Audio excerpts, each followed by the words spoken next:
Genesis Kapitulo 1, versikulo 1. Noong simula, nilikha ng Diyos ang langit at ang lupa. Versikulo 2. Ang lupa ay walang anyo at walang laman.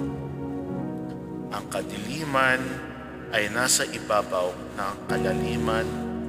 Ang Espiritu ng Diyos ay kumikilos sa ibabaw ng katubigan. Ikatlong versikulo.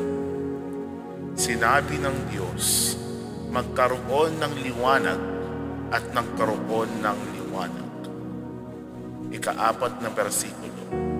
Nakita ng Diyos na ang liwanag ay kaaya-aya. Iniwalay niya ang liwanag mula sa kadiliman. Ikalimang versikulo. Tinawag ng Diyos ang liwanag na araw at ang kadiliman ay tinawag niyang gabi. Naggabi at nag-umaga, ito ang unang araw. Ika-6 na versikulo. Sinabi ng Diyos, magkaroon ng puwang sa pagitan ng mga tubig at hayaang ihiwalay nito ang tubig mula sa tubig. Ika-7 versikulo. Ginawa ng Diyos ang puwang at hiniwalay niya ang tubig na nasa silong ng kalawakan mula sa tubig na nasa ibabaw ng kalawakan.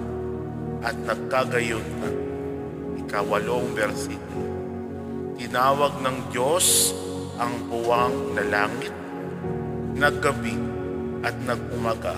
Ito ang ikalawang araw. Ika-9 na versikulo. Sinabi ng Diyos, hayaan ang katubigang nasa ilalim ng langit ay sama-samang magtipon sa isang lugar at hayaang lumitaw ang tuyong lupain. At nagkagayon na. Ika-10 versikulo. Tinawag ng Diyos ang tuyong lupain na lupa at natipong tubig ay tinawag niyang dagat. Nakita niyang ito ay kaaya-aya. Ika-11 versikulo. Sinabi ng Diyos, hayaang tumubo ang halaman sa lupa, mga pananim na nagbibigay ng buto at mga namumungang punong kahoy na kung saan ang buto nito'y nasa loob ng kanyang bunga ayon sa kanyang sariling uri at nagkagayon na. Ika-12 versikulo. Tinubuan ng halaman mga pananim na nagbibigay ng buto mula sa kanilang uri at mga namungmungang punong kahoy na taglay nito ang buto. Mula sa kanilang uri, nakita ng Diyos na ito ay kaaya-aya. Ika-13 versikulo. Naggabi at nag-umaga, ito ang ikatlong araw. Ika-14 na versikulo. Sinabi ng Diyos, hayaang magkaroon ng mga liwanag sa langit upang ihiwalay ang araw mula sa gabi at hayaang silang maging mga palatandaan para sa mga panahon, para sa mga araw at sa mga taon. Ika-15 versikulo. Hayaan silang maging mga liwanag sa langit upang magbigay liwanag sa ibabaw ng mundo. At nagkagayon na. Ika-16 na versikulo.